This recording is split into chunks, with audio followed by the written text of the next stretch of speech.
Bueno, básicamente está en el cómo llegaron las personas a recibir porrazos el día 1 de octubre. Y la cuestión es que eran personas que lo único que querían hacer era ir a votar, es decir, no fueron personas que fueron a provocar violencia, eran personas que querían tirar una papeleta en las urnas para expresar su pensamiento, su voluntad, es decir, en un Estado democrático, votar para expresar su opinión. En ese momento, lo que hizo el Estado español fue utilizar la represión para que no se conociera la opinión de estas personas por el miedo a unas papeletas. Es decir, las porras estaban yendo en contra, en este caso, de unos papeles que iban dentro de unas urnas para que la gente supiera si había más o si había menos, porque siempre tenemos un conflicto. Y ese conflicto es el decir, ¿hay más independentistas o menos independentistas que el 50%? Pues teniendo este problema, las urnas lo habrían resuelto y no se quiere saber esta opinión. El señor Artur Mas llevó a la policía a retirar urnas de un multireferéndum que se hizo de determinados temas sociales. Artur Mas consideró, el mismo que se queja, consideró que ese referéndum era ilegal, no se podía realizar porque no estaban parados por la legalidad, llevó a los Mossos de Escuadra a retirar esas urnas del multireferéndum. Cuando al señor Artur Mas le conviene, entonces las urnas, aunque sean ilegales igual, entonces sí que están bien. Yo lo que digo es, a mí no me gusta que haya violencia, no me gusta absolutamente para nada, pero no es excepcional, ni es algo que yo únicamente vi el 1 de octubre, la policía aporrando a gente, porque yo lo vi a instancias de Artur Mas, lo he visto en Francia, lo he visto en Cataluña, lo he visto en Plaza de Cataluña de Barcelona, es algo que se ha visto y es algo que no creo que se pueda decir que es algo excepcional de la pero Gorka, no es solo excepcional el hecho de las porras, que sí que lo fue, y luego ya es que hablas un poco más de eso, sino es el hecho de que un gobierno legítimo, elegido democráticamente y con mayoría en sede parlamentaria, tuvo que de forma oscura, precisamente de forma oscura y de forma aprovechando que no se supiera nada, organizar un referéndum. Es decir, no pudo organizar de forma legal, no pudo organizar que la gente votara. Tuvo que de forma escondida organizar un referéndum para que sus propios ciudadanos pudieran decir qué opinaran. Estamos hablando de este nivel de catástrofe democrática totalmente. Bienvenidos a una nueva edición de Lo Justo y Necesario aquí en EPTV. Como estábamos viendo, la discusión está acalorada. Estos jóvenes, como se nota por su acento, son catalanes y españoles, o un español y dos catalanes, que han llegado aquí al país a participar de una competencia mundial de debate, y por lo que vemos son bastante apasionados y también buenos debatiendo. Se encuentra con nosotros Gorka Samaniego. ¿Qué tal, Gorka? Gracias, muy bien. ¿Independentista? No, todo lo contrario. Todo lo contrario. Defiendo la permanencia en España y la defensa de la Constitución, desde luego. Aleix Ramia, bienvenido. Buenos días. ¿Independentista? Independentista, evidentemente. Defiendo Cataluña, que puede expresarse como la nación que es. Y tenemos a Joan Torras, que no es Torra, ni Torra. No es Torra como el presidente, es Torras y es independentista en este caso, sí. Independentista con la voluntad o el sueño de algún día poder tirar una papeleta en una urna y poder expresar mi opinión sobre el futuro de mi país, en este caso Cataluña. Los tres viven en Barcelona y los tres son estudiantes universitarios. ¿Algunos está egresado ya? Yo tengo una carrera que es Administración y Dirección de Empresas, pero sigo estudiando Ciencias Políticas y un máster en Comunicación. Y vienen a Chile, sea primero a Santiago, han visitado algo y después viajan a Valparaíso y ahí van a participar de este campeonato de debate que reúne a 160 y algo de equipos. 200... 180. Sí, 180. 180. Exacto. ¿Y están preparados? Sí. Bueno, eso esperamos. La verdad es que el hecho de venir a un campeonato mundial, es decir, venir desde Barcelona a Chile, cruzar medio mundo para venir aquí, es un hecho importante por lo que llevamos meses pues, preparándonos para este torneo. Ya llevamos todos unos cuantos años en el mundo del debate, pero sí que es la primera vez que llegamos a esta competencia internacional, que es la más importante probablemente que hay en español. Perfecto. Y el tema que nos compete acá es Barcelona, porque ustedes son de Cataluña, ¿no es cierto? ¿Todos viven en Barcelona?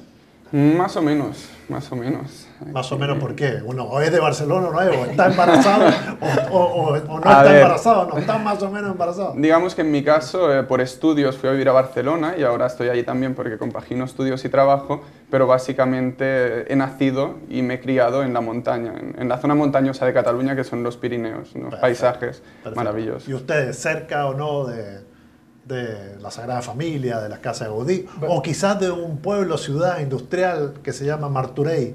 Martorell para traducción. Es Barcelona toda la vida. De hecho, ahora delante de la playa, por lo que más barcelonés que no puede ser. Sí, Por sí. lo que más echas de menos en estos días, me imagino. Sí, la verdad es tanto que frío se acá echa en de Chile. menos el poder ir andando por la playa, que es algo que intento hacer cada día. Sí, o sea, se echa de menos con este frío aquí. Y tú vives en el Gótico. Yo vivo, yo vivo en un pueblo que está al ladito de... Porque la universidad en la que yo estudio está a las afueras de Barcelona, entonces yo vivo en un pueblo que no es Barcelona, pero está al lado de Barcelona para poder estar cerca de la universidad. Pero sí, Barcelona intento bajar, suelo bajar cada semana, casi cada mes, cada 15 días, siempre se baja a Barcelona. Es un sitio bastante concurrido. Empecemos contigo, porque estábamos escuchando la discusión, tú no eres independentista, estás en contra directamente, ¿por qué? ¿Por qué estoy en contra? En primer lugar, yo estoy en contra por el qué se pretende y por el cómo se está haciendo, ¿no? Porque yo creo que son dos preguntas diferentes. No estoy de acuerdo con la independencia, yo me considero español, yo considero que Cataluña tiene un futuro más prometedor dentro de España. Yo creo que Cataluña dentro de España ya tiene todas las condiciones necesarias para poder desarrollarse y para que los catalanes podamos vivir de la mejor forma posible. Por tanto, no creo que sea una opción la salida, ni de España ni de la Unión Europea, ni estoy de acuerdo en el cómo. Tú puedes tener un fin legítimo, yo puedo ser independentista o no serlo, pero intentar alcanzar ese fin, saltándote la legalidad, saltándote la Constitución y saltándote la ley, es extremadamente grave. Entonces no estoy a favor ni del qué ni del cómo, que el cómo precisamente es algo que se suele obviar y yo considero que es gravísimo que en un Estado como España, en la Unión Europea, en pleno siglo XXI, haya determinadas personas que estén proponiendo lo que se está proponiendo y lo que se hizo desde el Parlamento Regional de Cataluña. Yo creo que eso es una aberración y, por tanto, estamos en contra también en el cómo, no solo en el qué. Aleix, tú te ríes cuando habla tu Yo compañero. sí, es que creo que hay cosas que probablemente vemos de formas distintas. Yo opino tanto distinto como en el qué como en el cómo. Creo que el qué es algo importante y necesario, y de hecho creo que en desacuerdo en algo que ha dicho Gorka, y el cómo creo que precisamente, claro, es la mejor forma con la que se ha hecho, es que empezamos por el cómo y luego vamos al qué. ¿Cómo? ¿Es la mejor forma en la que se ha hecho? Probablemente no. Es decir, la mejor forma hubiera sido que después desde 2010, de reivindicaciones serias, desde 2010 estamos hablando que cada 11 de septiembre, Día de Cataluña, es el día oficial del país, de Cataluña, hay aproximadamente entre 1,5 millones y 2 millones de personas que salen a la calle para reclamar la independencia, pero ya no solo la independencia, sino un paso previo, reclamar votar. Es decir, la mayoría de estas manifestaciones que se han hecho durante 8 años, desde 2010, reclamaban el simple hecho de votar. Durante 8 años, año tras año, más las otras muchas manifestaciones que se han hecho, se reclamó el simple hecho de votar. Pero que el cómo finalmente no es la mejor forma. Es decir, que el Parlamento y que el Gobierno haya tenido que, de forma pseudo escondida, a través de una forma mágica, de hecho que algún día se estudiará cómo se consiguió hacer ese referéndum, participar y organizar un referéndum, aun tener todo un Estado y todo un Gobierno español detrás intentando impedir de forma que no consiguieron. Claro, no es la mejor forma es pactarlo, es evidente. Pero es que después de 8 años más 4 previos, se vio que no había ninguna forma. Es decir, en una democracia no había ninguna forma de conseguir que una cosa tan básica como la libertad de las personas de decidir en qué país o de cómo se sienten, si quieren vivir en el país o no, eso no se podía decir, eso no se podía votar. Por lo que se tuvo que conseguir una mayoría parlamentaria, que esa mayoría parlamentaria es la que organizó luego ese referéndum. Que sí, que no es la mejor forma es pactarlo, pero es que no había otra alternativa para poder hacerlo. Joan, y después del 1 de octubre, ¿cuál es tu opinión de lo que ha pasado? Porque efectivamente hubo amenazas económicas, empresas que se retiraron, la Unión Europea que no prestó su apoyo, sino que al contrario, apoyó al gobierno español. ¿Ha perdido fuerza el independentismo? No. De hecho, yo diría que posteriormente al 1 de octubre se ha demostrado con datos económicos que la economía española, de hecho, ha crecido en su PIB en una media inferior a la catalana, por ejemplo, en un 3,1 creo que era el crecimiento del PIB español, mientras que el catalán era un 3,3, por lo tanto no nos ha afectado la economía. E internacionalmente, últimamente hemos tenido noticias muy positivas que han sido precisamente a nivel de justicia. En Cataluña se han puesto a las personas que llevaron a cabo desde el gobierno catalán este referéndum a la cárcel y se ha puesto con unos argumentos que básicamente defienden que hubo violencia por parte del gobierno catalán el 1 de octubre y previamente el 20 de septiembre en unas manifestaciones que hubieron. Actualmente, los políticos catalanes se encuentran unos en las cárceles españolas sin derecho a estar en la calle, aunque no haya sentencia firme, que esto va un poco en contra de lo que sería el derecho a, sin tener sentencia, poder ser libres hasta el día que se lleva a cabo la misma. Y por otro lado vemos que las personas que están en el exilio en este sentido, como es el caso del presidente Carles Puigdemont, que está en Alemania, como es el caso de los ministros que están en Bélgica, que están en Suiza o que están, por ejemplo, también en el Reino Unido, no se les está devolviendo a España porque en estos países no se está aceptando que hubiese violencia. Por lo tanto, estamos viendo que internacionalmente, judicialmente, se está dando la espalda a estos argumentos que nos está presentando el gobierno español, los tribunales españoles, y por lo tanto vemos que desde Cataluña estamos teniendo una aceptación en este sentido. Por lo tanto, económicamente seguimos bien y vamos mejor que la media, y política internacional vemos que se nos está dando la razón en estos conflictos donde actualmente en España nosotros consideramos que hay una represión y que tenemos presos políticos. Gorka, ¿qué opinas tú de eso? ¿Hay presos políticos? Efectivamente, Carles Puigdemont y los otros líderes del independentismo son presos políticos, ¿o está bien? Porque tú dijiste que estabas en contra del qué y del cómo. Sí. ¿Estás a favor o en contra de que estén presos? A ver, desde luego, en España no hay presos políticos. Es decir, en España, toda persona que está involucrada... España es un Estado democrático y es un Estado de derecho. Es que España forma parte ahora mismo del Comité de Derechos Humanos de la ONU.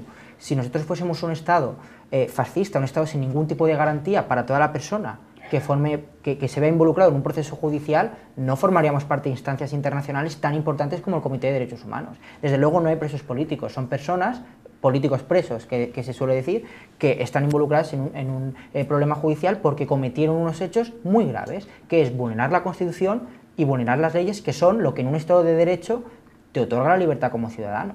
Porque aquí lo que se olvida es que a veces no sé la sensación o la idea que se puede llegar a tener de Cataluña, pero Cataluña, que es una región, una comunidad autónoma que se dice en España, es una de las regiones que más autonomía tiene de Europa, más que cualquier Länder alemán, más que cualquier estado. Alemania es un estado federal, los diferentes estados que conforman Alemania tienen menos autonomía que tiene Cataluña.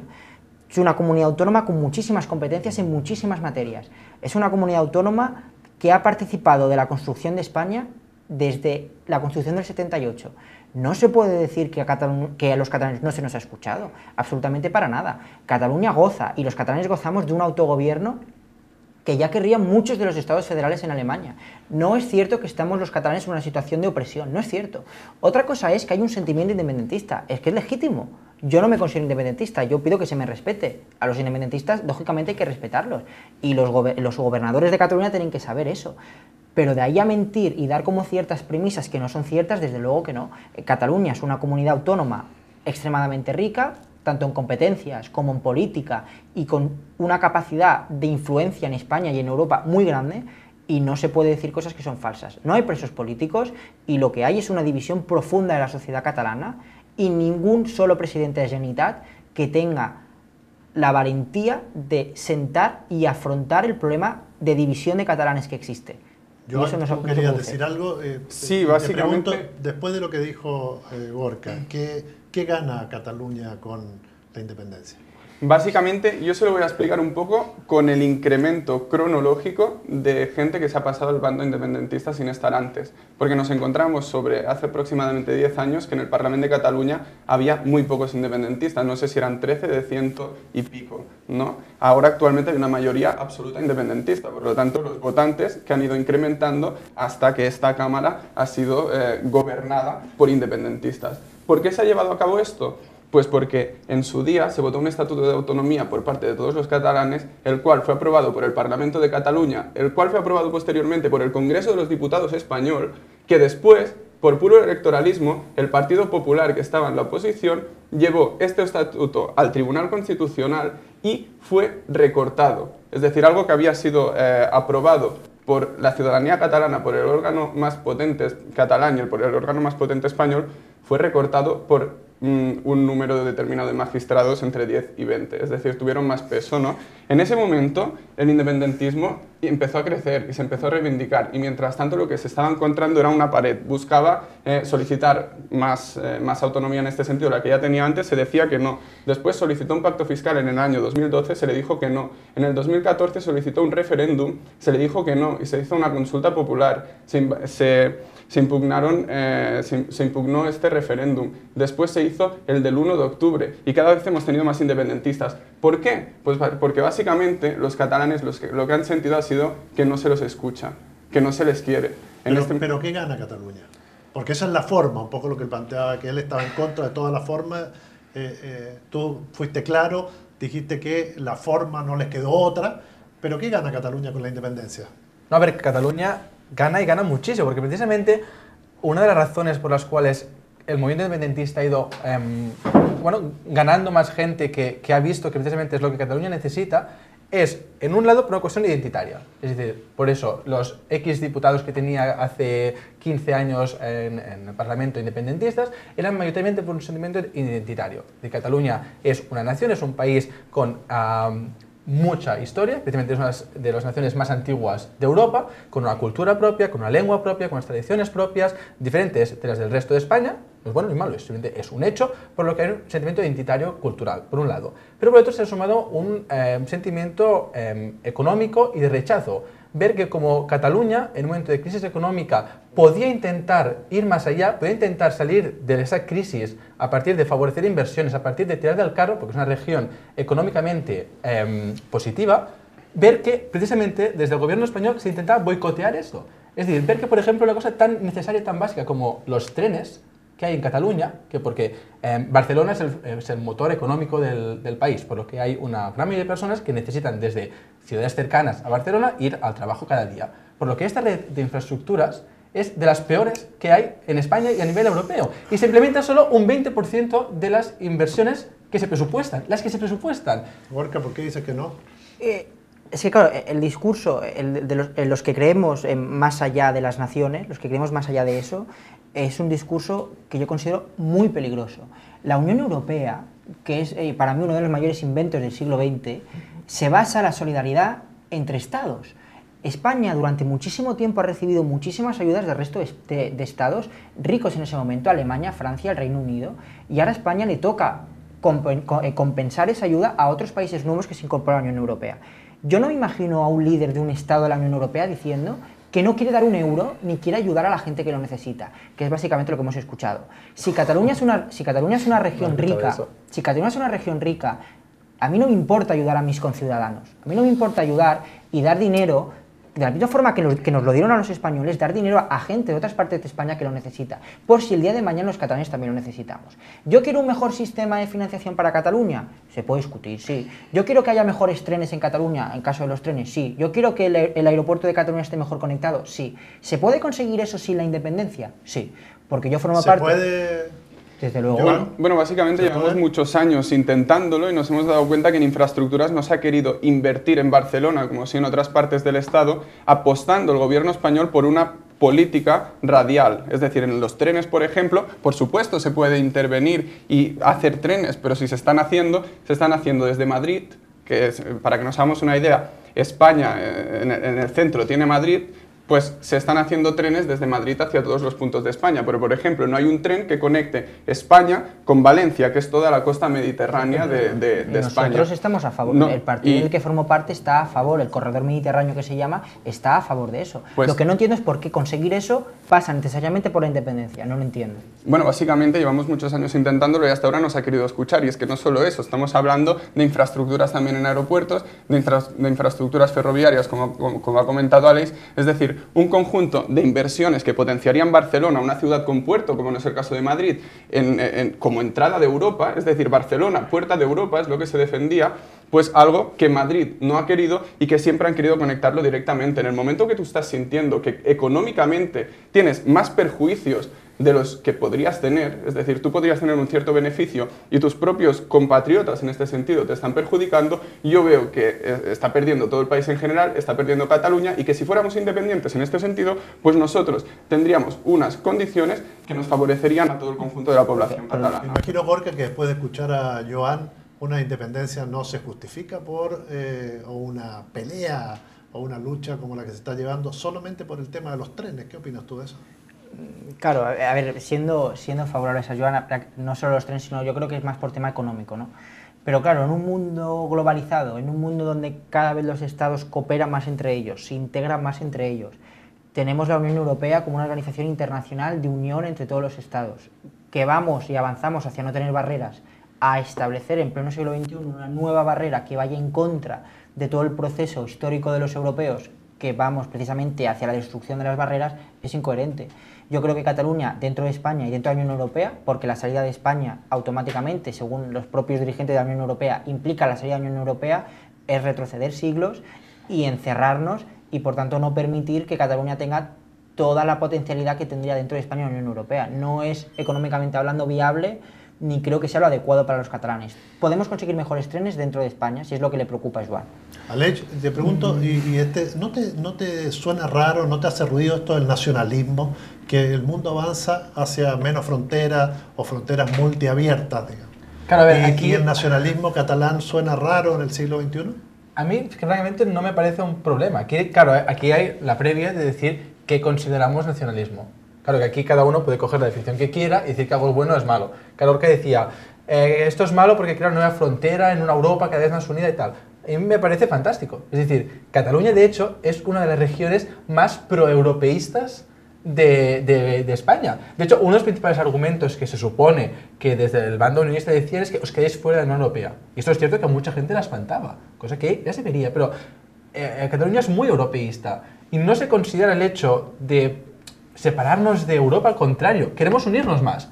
Queremos que Cataluña, como creemos que es una cuestión de intereses diferente, queremos simplemente poder tener más voz en Europa, poder tener más presencia en Europa, poder tener más infraestructura en Europa, poder tener más conexiones con Europa. Queremos estar más en Europa de lo que ahora España, el gobierno español, para quedarnos claros, coarta. Y el nacionalismo, como decías tú, a ver, claro, si yo quiero leyes que puedan defender la cultura catalana, la lengua catalana, las tradiciones catalanas, y eso me hace ser nacionalista, pues supongo que sí lo seré. Y no es algo que yo considere malo ni bueno.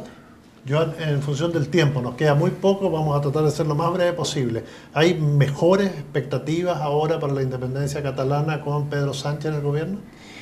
Es un tema complejo, es un tema complejo. Han habido avances a los problemas que estamos teniendo ahora, que es como los presos políticos, que los tenemos más cerca de sus casas, aunque no son libres, es donde los queremos, pero sobre la independencia no creemos que un gobierno español, en este caso, sea del PP, sea del PSOE, el bipartidismo que tenemos actualmente, nos puedan favorecer en ninguno de los sentidos. Es decir, hasta que se reconozca el derecho de la autodeterminación de Cataluña, es decir, hasta que los ciudadanos de Cataluña puedan votar libremente su futuro, hasta que esto sea reconocido, no habrá avances favorecidos por el gobierno de España. ¿Y siempre esa pelea es pacífica?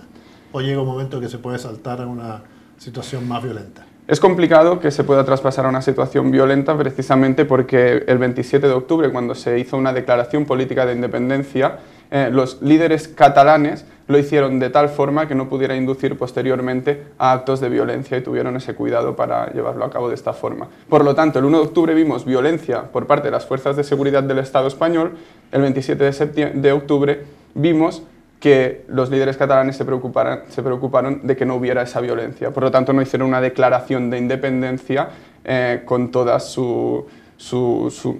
buscando que ese día fuéramos independientes. Es que no se sabe de hacer de otra forma. Es una de lo que caracteriza, como muchos otros, pero el movimiento independentista catalán es unas características que siempre, en todo momento, 20 de septiembre, 1 de octubre, 27 de octubre, ha sido exageradamente pacífico. Y precisamente la forma que tuvieron desde Madrid de acallar después del 27 de octubre fue amenazar con soltar el ejército en Cataluña. Y ahí fue cuando acojonaron a los catalanes, porque es un movimiento tan pacífico que no se veía con la posibilidad de afrontarse violentamente con un ejército. Y ahí fue la forma en la que desactivaron a los líderes políticos catalanes, con la simple amenaza de violencia, porque no hay otra forma en la que el pueblo catalán sabe reivindicarse. Así como el tema de la independencia de Cataluña, todo lo que ha pasado en Barcelona ha sido muy escuchado y visto en Chile, hay otro tema, y aprovechando ustedes que son jóvenes, que acá ha tenido mucha repercusión en casi todo el mundo, que es el tema de la manada. ¿Cómo han vivido eso y qué opinan al respecto de lo que pasó Aquí y de lo que está pasando y de la manera que la justicia española actuó, Gorka? Claro, además, el problema es que como soy estudiante de Derecho, los que estudiamos Derecho más reacios somos a opinar sobre ramas de los que no somos especialistas, ¿no?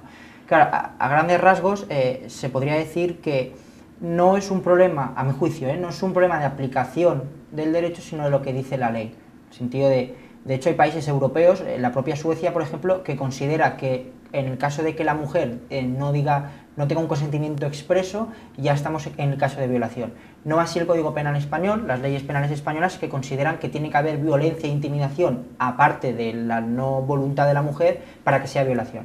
Si nosotros, y de hecho el nuevo gobierno va en esa línea, cambiamos la ley e incluimos en el tipo, en la categoría de violación, cosas que en otros países europeos sí que se consideran violación, el que la mujer ya, por ejemplo, diga que no, aunque no haya violencia o intimidación, ya se considere violación, yo creo que estaremos avanzando en ese sentido.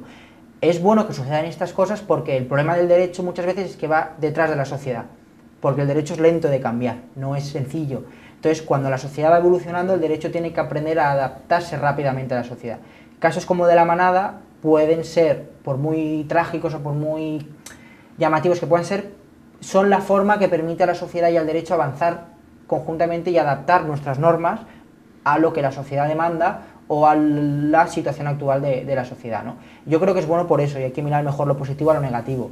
Vamos a tener un código penal seguramente más moderno y vamos a intentar que esto no vuelva a suceder, ¿no? Sumado a todo lo que hemos hecho. Yo creo que hay que sacar esa visión positiva. Sí es cierto que ha habido muchos movimientos sociales, de hecho casi todos los partidos, por no decir todos, se han sumado a que es intolerable. Vamos en esa línea, ¿no? Vamos en la línea de intentar que el derecho se adapte a las demandas de la sociedad. Yo creo que lo conseguiremos. ¿Y ustedes? En esto no podemos estar más de acuerdo con Gorka. Lo que queremos es una sociedad que avance y que proteja en este sentido a la mujer. Es fundamental. Y en este sentido ha habido mucho movimiento en España social y nosotros formamos parte de estos movimientos en los cuales reivindicamos que el abuso en este sentido ya se pueda considerar violación.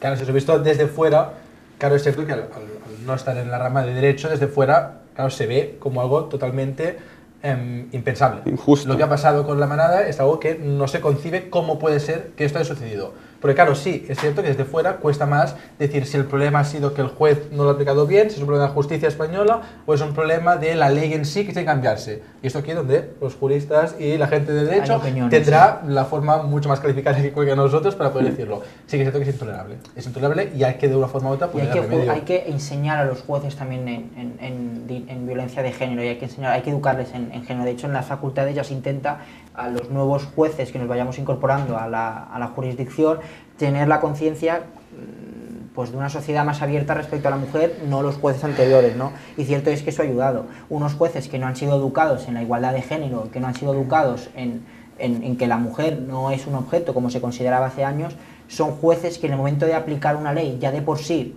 dificultosa para la mujer en estos casos, pues haga que todavía más la interpretación y finalmente acabe siendo pues toda aquella alejada a lo que la sociedad demande, ¿no?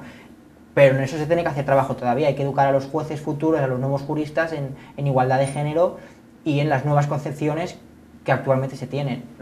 Cuando se incorporaron jueces hace años, pues eran jueces que a lo mejor tenían una educación distinta.